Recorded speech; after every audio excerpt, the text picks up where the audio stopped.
17절 제가 읽겠습니다. 스바 여왕이 주님의 이름 때문에 유명해진 솔로몬의 명성을 듣고서 여러 가지 어려운 질문으로 시험해 보려고 솔로몬을 찾아왔다.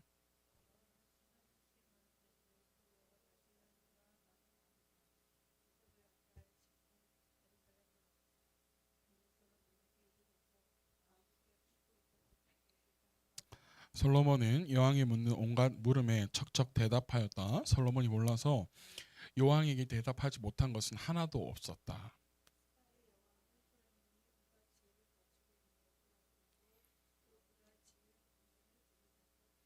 또 왕의 식탁에다가 차려놓은 요리와 신하들이 둘러 앉은 모습과 그의 관리들이 일하는 모습과 그들이 입은 제복과 술잔을 받아 들여 올리는 시종들과 주님의 성전에서 드리는 번제물을 보고 넋을 잃었다.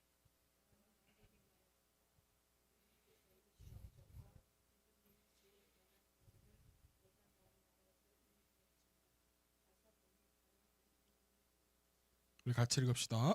내가 여기 오기 전까지는 그 소문을 믿지 않았는데 내 눈으로 직접 확인하고 보니 오히려 내가 들은 소문은 사실의 절반도 안 되는 것 같습니다. 임건님께서는 내가 들은 소문보다 지혜와 복이 훨씬 더 많습니다. 아멘. 오늘은 하나님을 위해라는 제목으로 함께 말씀을 나누고자 합니다. 저녁에 일 끝나고 이제 교회로 달려오려고 그러면 요즘 차가 많이 막히죠, 그죠? 공사하고 뭐 이런 것 때문에 많이 막히는데 또 달려온 발걸음이 복됩니다. 올해는 이제 열왕기상 10번째 시간인데요. 10장, 오늘 10장의 전체 내용을 우리 함께 나누고자 합니다. 7절까지 읽었지만 사실은 우리 끝까지 다 읽어봐야 되는데 우리 그렇게 하지는 못했지만 우리 말씀 나누면서 함께 천천히 살펴보도록 합시다. 오늘 본문은요, 솔로몬 왕의 보좌가 이 왕권이 정말 절정에 달한 모습이라고 할까요? 솔로몬의 뭐 명예라든지 그의 명성 그리고 그가 가지고 있는 권위와 부가 완전히 최고 정점에 있는 순간이 아닐까라는 생각을 하게 됩니다. 그래서 10장이 딱 지나면 11장에 보면 11장 1절을 한번 보실래요? 시작. 솔로몬 왕은 외국 여자들을 좋아하였다. 이집트의 바로의 딸 말고도 모압 사람과 암몬 사람, 에돔 사람과 시돈 사람, 헷 사람에게서 많은 외국 여자를 후궁으로 맞아들였다. 자, 이것을 보면 딱 10장에서는 이 솔로몬이 가지고 있는 명예와 모든 부귀와 영화가 절정 있는 모습인데 딱 10장이 끝나고 11장으로 넘어가면 어떻게 돼? 분위기가 완전 반전이 되죠. 이제는 솔로몬의 이제 이렇게 하락이 되지 않나라는 생각이 듭니다. 오늘 본문 첫 시작에서 이 스바에서 여왕이 솔로몬을 찾아오는 그런 장면으로 시작합니다. 스바 여왕이 이 솔로몬의 명성을 듣고서 솔로몬을 찾아왔다라고 이야기하죠. 1절을 보면 이렇게 이야기합니다. 같이 읽어봅시다. 시작.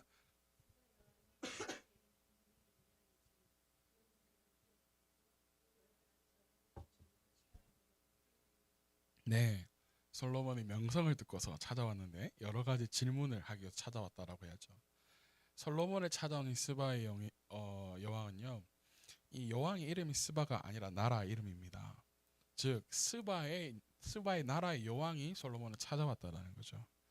여러분 생각해 봅시다. 남자가 보통 왕이나 황제가 되는데 여자가 여왕이라고 한다면 이 여자도 정말 대단한 여자가 아닐까라고 생각이 듭니다. 왜냐하면 예전에는 아주 예전에는 이 스바가 에티오피아라고 이야기를 했는데 최근 들어서 학자들이 말하기를 이거 스바가 예멘이라는 그러한 말도 하기도 합니다. 학자들 사이에서. 그런데 에티오피아이든 예멘이든 에티오피아 하면 약 3,000km 정도 거리가 됩니다. 이 이스라엘까지 예루살렘 성전까지가. 그리고 예멘이면 2,500km 또인데 뭐 거기서 거기죠. 굉장히 먼 거리에서 찾아왔다라는 거죠. 무엇을 위해서? 솔로몬의 명성을 듣고서 찾아왔다라는 거예요. 그 먼 거리를 이 솔로몬을 보기 위해서 이 여왕이 찾아왔는데 모든 나라와 그리고 그 주변의 모든 땅 가운데서 이 솔로몬의 명성이 어마어마했다라는 거죠. 그래서 이 스바의 여왕이 솔로몬을 찾아 정말 그 소문이 그 명성이 참인지 아닌지 시험하기 위해서 솔로몬을 찾아왔다라고 우리가 1절에서 읽어서 알 수 있죠. 왜? 솔로몬의 지혜가 정말 대단한지 그 명성이 정말 맞는지에 대해서 여러 가지 질문으로 뭐 해보려고 했다 그래요? 시험해 보려고 했다고 이야기하죠. 그래서 뭐 대단한지에 대해서 몇 가지 질문을 던지는데 2절 3절에서는 뭐라고 이야기하냐면 같이 읽어볼까요? 여왕은 시작. 향료와 많은 금과 보석을 낙타에 싣고 예루살렘으로 왔다. 그는 솔로몬에게서 이르러서 마음속에 품고 있던 온갖 것을 다 물어보았다. 솔로몬은 여왕이 묻는 온갖 물음에 척척 대답하였다. 솔로몬이 몰라서 여왕이 대답하지 못한 것은 하나도 없었다. 여기에서 척척 박사가 등장한 게 아닌가 생각이 드는데 웃으라고 이야기한 거예요. 그죠? 자, 스바 여왕이요. 여러 가지 질문들을 온갖 것을 다 물어보았대. 2절에 보니까. 그런데 솔로몬이 어떻게 했대요? 모든 것에 대해서 척척 대답했는데 뭐 하는 게 없었다. 대답하지 못한 거에 하나도 없었다라고 이야기합니다. 솔로몬의 지혜가 얼마나 뛰어난지 우리가 알 수 있죠. 답하는 게 답을 못하는 게 하나도 없다고 그러니까. 여러분 우리가 질문을 받으면 좀 당황하기 마련입니다. 그렇지 않나요? 아이들이 특히 여러분 뭐 부모님이나 질문한다 그러면 정말 아이들이 희한한 걸 물어볼 때가 있거든요. 제가 오늘 일을 하다가 이제 마무리를 할 때 이 어린이집에 이제 요즘에 이제 새 학기 입학을 했으니까 어린 아이들은 점심 시간 때쯤 되면 엄마들이 하원을 시키거든요. 요즘에 적응 기간이라서 한 4명이 정도 엄마가 이제 애들을 하원 시키려고 이제 가는 것 같았어요. 이야기하는데 이런 얘기 하더래요. 애가 구름은 엄마 구름은 왜 다 다르게 생겼어? 이렇게 질문을 했대요. 여러분들에게 만약에 구름이 다 다르게 왜 생겼냐 물어보면 어떻게 답하실래요? 어떻게 답하실래요? 뭐라고 답하실래요? 왜 구름은 똑같은데 왜 구름 다 다르게 생겼어라고 물어본다면 이 충분히 부모를 당황시킬 만한 질문인데 이렇게 답했대요. 구름도 엄마 아빠가 다 달라서 다 다르게 생긴 거야 이렇게 답했다 하더라고요. 아이들의 질문이요 때로는 우리 어른들을 당황시키기도 합니다. 근데 솔로몬의 지혜는 너무나도 뛰어나서 당황조차도 하지 않는 모든 질문에 답할 수 있는 그런 거였다라는 거죠. 그런데 이 솔로몬의 지혜는요 솔로몬이 잘나서가 아니라 철저하게 누가 주셨냐면 하나님이 주셨고 하나님 때문에 솔로몬이 유명해졌다라고 분명하게 이 열왕기상 기자는 밝히고 있는데요. 1절에 보니까 여러분 보십시오. 1절에 보면 스바의 영이 누구의 이름 때문에 주님의 이름 때문에 하나님의 이름 때문에 유명해졌다고 얘기하는 거죠. 그러니까 솔로몬이 가지고 있는 명성과 지혜는 누구 때문에 주어진 것인가요? 하나님 때문에 주어진 것이죠. 하나님이 주셨으니까. 그렇죠? 이 스바 여행은 이 솔로몬의 지혜를 보고 듣고서 정말 소문이 진실이구나. 맞구나라고 생각을 하는 거예요. 그런데 이 솔로몬이요. 이 만든 자치 솔로몬의 궁전과 또한 성전들 또 우리 4절 5절에 보면 이렇게 얘기했는데 솔로몬이 통치하는 관료들이라든지 그가 마시고 먹는 모든 것들을 보고서 정말 감격을 받았던 것 같아요. 그래서 얼마나 감탄했던지 넋을 잃을 정도였대요. 4절 5절 한번 읽어볼까요? 4절 5절 스바 여인 시작. 스바의 여왕은 솔로몬이 온갖 지혜를 갖추고 있는 것을 확인하고 또 그가 지은 궁전을 두루 살펴보고 또 왕의 식탁에 차려놓은 요리와 신하들이 둘러앉은 모습과 그의 관리들이 일하는 모습과 그들이 입은 제복과 술잔을 받아 들어 올리는 시종들과 주님의 성전에서 무엇을 잃었다? 넋을 잃었대요. 얼마나 화려했으면 아니 얼마나 대단했으면 이런 것들 보고 넋을 잃을 정도였을까요, 여러분? 지금 설교 초반에 제가 서두에 이야기했어요. 솔로몬의 모든 부와 명예와 모든 것이 어디에 있다고요? 최고 절정에 있을 때. 그래서 얼마나 대단했는지 넋을 잃을 정도였대요. 솔로몬이 지금 모든 것들 여러 가지들을 보면서. 하긴 그럴 만도 해요. 우리 읽진 않았지만 16절 이하를 쭉 한번 천천히 읽어볼까요? 16절 이하 시작. 솔로몬은 금을 두드려 펴서 입힌 큰 방패를 200개나 만들었는데 방패 하나가 들어가면 금만 하여도 600세겔이나 되었다. 자, 무엇을 만들었대요? 큰 방패를 만들었는데 무엇을 두드려서?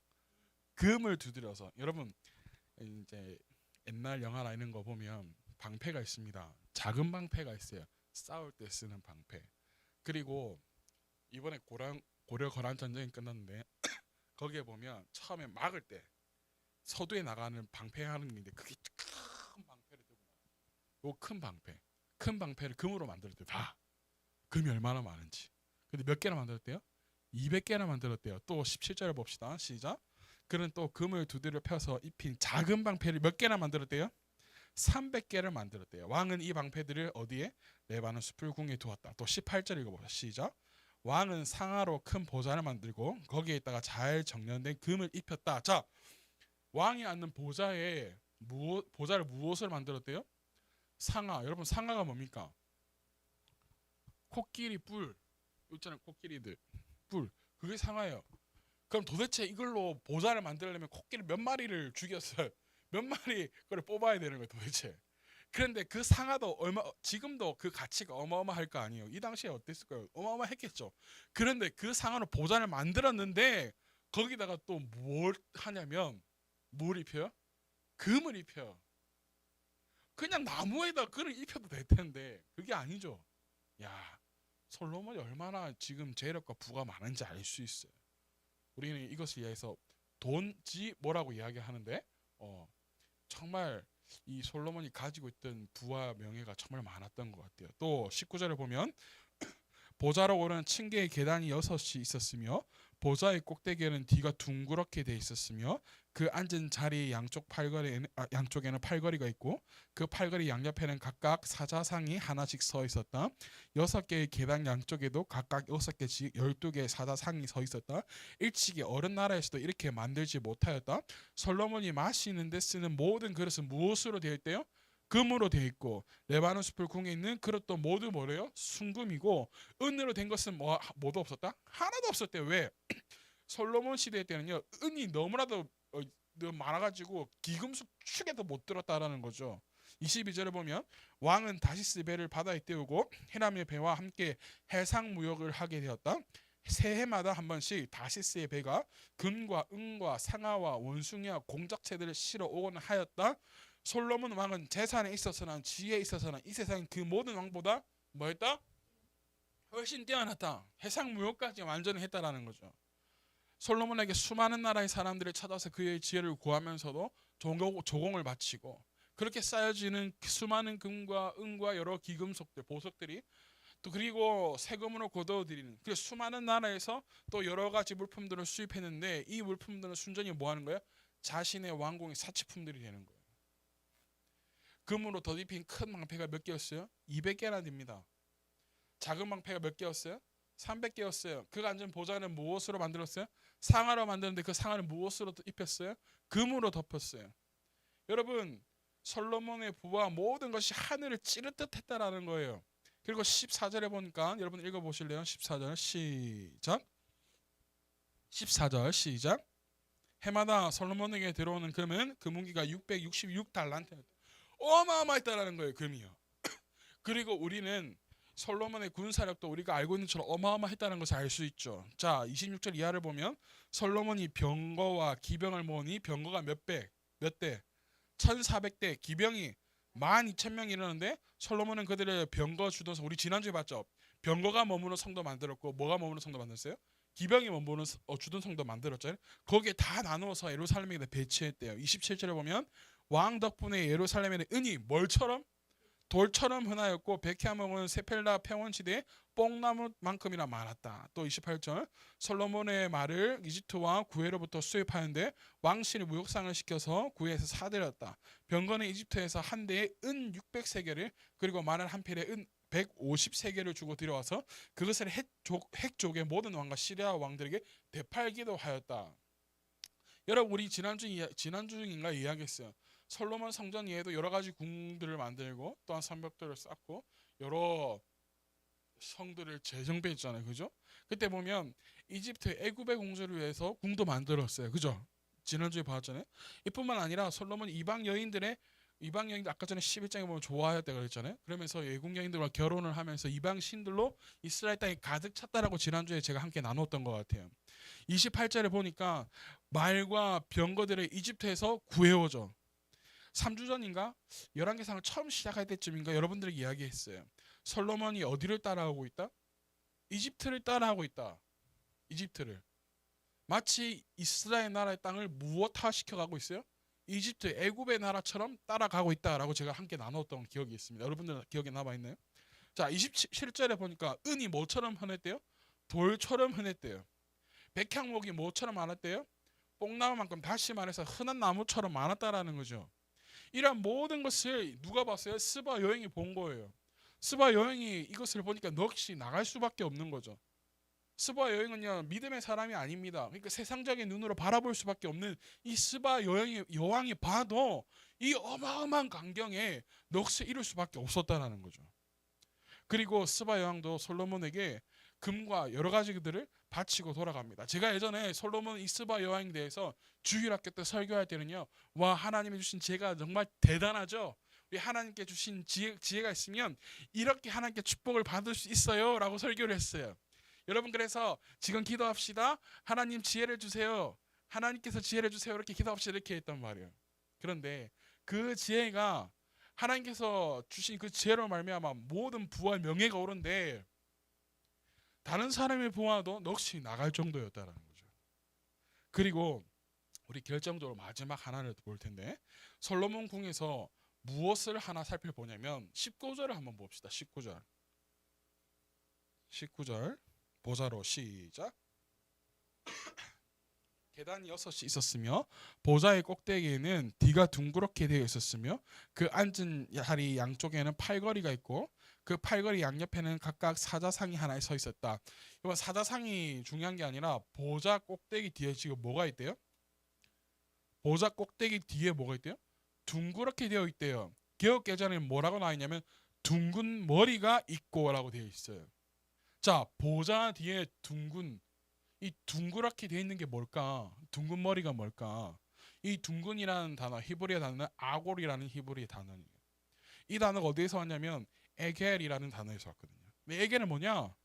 우리 여러분 금송아지 할 때 송아지 있죠? 그 송아지가 에겔이라는 뜻을 가지고 있어요. 송아지라는 뜻. 즉 솔로몬의 보좌 뒤에는 뭐가 있냐면 송아지 머리가 있다라는 거예요. 근데 이게 어디에서 왔을까 도대체? 11장 7절 한번 보실래요? 11장 7절 8절까지 한번 봅시다. 시작. 솔로몬의 예루살렘 동쪽 산에서 모압의 혐오스러운 우상 그모스를 섬기는 산당을 짓고 암몬 자손의 혐오스러운 우상 몰렉을 섬기는 산당 도시였는데 그는 그의 외국인 아내들이 하자는 대로 그들의 신들에게 향을 피우며 제사를 지냈다. 모압의 우상신이 뭐라고 했어요? 그모스 신이래요. 이 그모스 형상이 뭐냐면 바로 송아지예요. 제가 여러분들에게 우리 톡으로 보내드렸어요. 사진을 보내드렸어요. 한번 보실래요?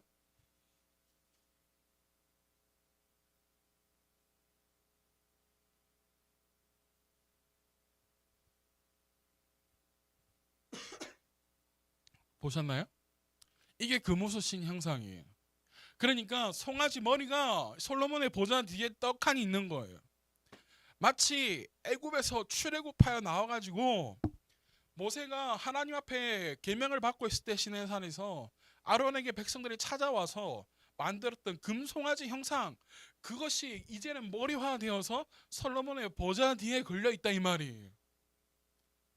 다시 말해서 솔로몬의 신앙이요, 하나님을 떠나지는 않았는데 그의 신앙이 완전히 혼합주의로 짬뽕되었다라는 거죠. 그래서 11절 8절에 보면 누가 하자는 대로, 그의 외국인 아내들이 하자는 대로 그들의 신들에게 무엇을 피우고 향을 피우고 제사를 지냈다라는 것이에요. 또 10장 23절로 다시 돌아와서 23절을 보면 드디어 솔로몬의 실체가 드러나는데 이게 뭐냐면 23절 읽어봅시다. 시작. 왕은 재산에 있어서나 지혜에 있어서나 이 세상에 그 어느 왕보다 훨씬 뛰어났다. 자, 여러분 보시면 솔로몬 하면 뭐가 우리가 제일 떠올라요? 지혜가 떠오릅니다. 그죠? 그런데 열왕기상 기자는요, 무엇을 이제 드러내냐? 무엇을 앞에 갖다 놨어요? 지혜 앞에? 솔로몬 왕의 재산을 앞에 갖다 놨어요. 솔로몬 왕은 지혜에 있어서나 재산에 있어서나가 아니라 솔로몬 왕은 재산에 있어서나 뭐가 있어서나 지혜나 있어서나 드디어 이 솔로몬의 실체가 드러나는 거죠. 여러분, 유대인들은 순서를 굉장히 중요시 여깁니다. 그런데 23절에서 열왕기상 기자가 그 순서를 완전히 바꾼 거죠. 이제는 솔로몬이 무엇으로 망한다. 이 재산, 외국인 아내가 하자는 대로 하는 그런 세상 방법이 하나님께서 싫어하시는 방법이다라는 것을 우리에게 보여주는 것이에요. 자, 이제 마무리를 지어봅시다. 여러분 9절을 한번 볼까요? 9절 시작. 임금님의 주 하나님께 찬양을 돌립니다. 하나님께서는 임금님을 좋아하셔서 임금님을 이스라엘을 다스리는 왕자에 앉히셨습니다. 주님께서는 이스라엘을 영원히 사랑하셔서 임금님을 왕으로 삼으시고 공평과 정의로 다스리게 하셨습니다. 자, 이게 누가 말한 걸까요? 이 9절의 말을 누가 했을까요? 시바가 아니라 스바의 왕이 했죠. 그죠? 스바의 여왕이 말한 거예요. 자, 10장에서 무엇을 우리에게 말하고 싶은 걸까요? 하나님이 솔로몬의 부와 명예와 명성이 얼마나 대단했는지 우리에게 알려주는데 여기에 숨겨진 하나님의 뜻이 무엇일까? 열왕기상 기자가 우리에게 말하고 싶은 게 무엇일까라는 거예요. 하나님께서 분명히 솔로몬을 통해서 하나님의 명성, 솔로몬의 명성이 얼마나 대단한지 보여주는가 동시에 솔로몬이 얼마나 잘못되어 가는지 또한 우리에게 말해주고 있는 거예요. 우리에게 진짜 그래서 무엇을 말해주고 싶은 것일까?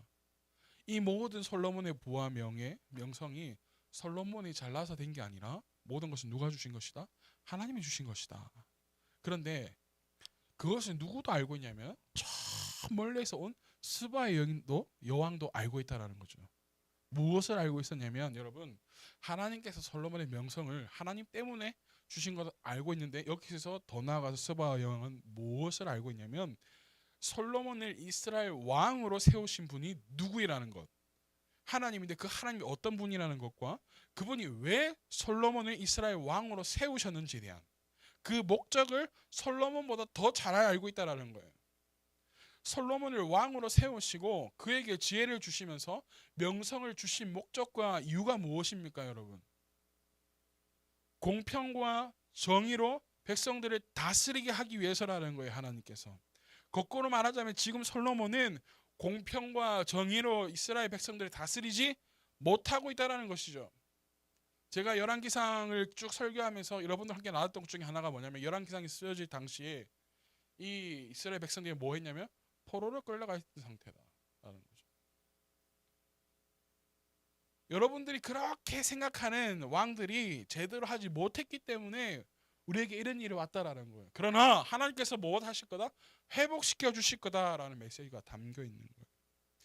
스바 여왕은요 솔로몬이 가지고 있었던 부와 명성 그리고 화려한 모든 것들, 솔로몬 그 성전 궁들과 성전에 드려지는 번제물들과 그가 차려 먹는 여러 음식들과 관리들의 입은 옷들과 여러 가지 것들을 보면서도 넋을 잃을 정도로 마음이 빼앗겼지만 이 모든 것을 솔로몬에게 주신 이유는 하나님이 이스라엘 백성들을 잘 다스리라고 주신 것을 알고 있었다라는 거죠. 그것을 고백하는 거예요. 사랑하는 여러분, 하나님은요 우리에게 무엇인가를 맡기실 때는요 분명한 목적과 이유가 있다는 것을 여러분 기억해야 될 줄로 믿습니다. 아멘. 예수 그리스도를 믿는 자들에게 여러분 성령님을 주시는 이유와 목적은요 분명합니다. 뭐냐면 예수님이 십자가에서 부활하시고 난 다음에 우리와 함께하지 않으시고 하늘 보좌 하나님 우편의 보좌에 앉으셔야 되는데 우리가 그래서 함께하지 못하기 때문에 누구를 대신해서 보내주신 거예요? 보혜사 성령님을 우리에게 보내주시겠다고 약속하셨고 보내주셨죠. 그리고 또한 성령으로 거듭나서 영생의 선물로 주어지는데 거듭난 사람들에게 그 이후의 삶이 우리의 힘으로는 되지 않기 때문에 우리의 힘으로는 살아갈 수 없기 때문에 성령님께서 힘주시고 능력을 주셔야지만 삶을 살아낼 수 있기 때문에 그리고 땅끝까지 이르러서 증인된 삶을 살아가게 하기 위해서 우리에게 주셨습니다. 목적과 이유가 분명하죠. 그래서 성령을 받은 자들, 성령님을 인격적으로 만난 사람들은 이 목적과 이유를 분명히 알아야 하나님과 동행하는, 성령님과 함께 동행하는, 예수 그리스도와 함께하는 삶을 살아갈 수 있다는 것이죠. 우리가 지금 사순절 기간을 보내고 있는데 우리에게 예수님을 보내주신 목적과 성령님을 우리에게 보내주신 목적과 이유를 분명히 알아야 될 줄로 믿습니다. 여러분 마찬가지입니다. 세상적인 부와 명성, 그 다음에 여러 가지 것들, 이런 모든 것들도 마찬가지입니다. 솔로몬에게 지혜를 주신 이유도 그가 무엇을 잘 다스리도록 하나님의 백성, 이스라엘 백성들 잘 재판하고 잘 다스리겠노라 했기 때문에 주어진 것이죠. 우리도 그렇다면 무엇을 해야 될까요? 하나님을 위해 살겠노라. 할렐루야. 하나님을 위해 살아가겠노라. 하나님을 위해 쓰겠노라. 하나님의 나라를 위해 쓰임 받겠노라 하고 우리가 다짐하고 나아가야 된다는 것입니다. 하나님을 위해서 여러분의 삶을 들어보시기를 축복합니다. 하나님의 나라를 위해서 여러분들의 시간을 하나님께 드려보시기를 바랍니다. 하나님 나라와 뜻을 위하여서 나의 가장 귀한 것을 하나님께 내어놓을 수 있는 그런 헌신을 해보시길 바랍니다. 하나님께서 반드시 그냥 두지 않으시고 하나님의 때에 하나님의 방법으로 일하셔서 하나님께서 반드시 우리를 들어 쓰실 거라는 것 저는 믿습니다. 여러분에게도 이러한 축복이 함께하기를 간절히 소망합니다. 아멘. 그래서 오늘 말씀 제목이 뭐냐면 하나님을 위해라는 거예요. 하나님을 위해. 우리는 하나님을 위해 살아가야 되는 존재들입니다. 우리는 그렇게 만들어졌습니다. 이사야서에서 말하기를 이 백성은 나를 위해 지었나니 나를 찬송하게 하려 하심이라. 할렐루야. 하나님의 목적과 이유는 우리를 이 땅에 보내신 목적과 우리를 만드신 이유는 분명합니다. 누구를 찬양하기 위해서? 하나님을 높이는 찬양하기 위해서. 할렐루야. 우리는 그 목적과 이유에 쓰임받는 사람들이 되어야 한다는 것이죠. 그런데 하나님께서 그렇게 살아가라고 우리에게 생명을 주시고 또 우리가 그렇게 살아가도록 우리가 이 땅 가운데 태어나게 하셨는데 우리가 그 목적과 이유를 우리가 놓치고 살아갈 때가 너무 많이 있다라는 거예요. 우리의 목적과 이유를 회복하는 시간 되어지기를 예수님을 축복합니다. 그래서 이 사순절 기간 가운데 하나님께서 우리에게 보내주신 여러 가지 것들을 생각하면서 나에게 없는 것 때문에 하나님 좌절하지 말고 나에게 부족한 것 때문에 슬퍼하지 말고 나에게 없는 것 그런 것 때문에 나의 자존감이 무너지지 말고 하나님께 불평불만하지 않냐고 더 겸손하게 하나님께 엎드려서 나의 목적과 회복을 위해서 하나님의 뜻이 이루어지기를 나에게 축복이 이루어지기를 그렇게 기도하고 나가는 복된 삶을 살아갈 수 있는 하나님의 백성들 주님의 자녀들이 되어지기를 간절히 소망합니다. 아멘. 이 시간 우리 말씀을 기억하면서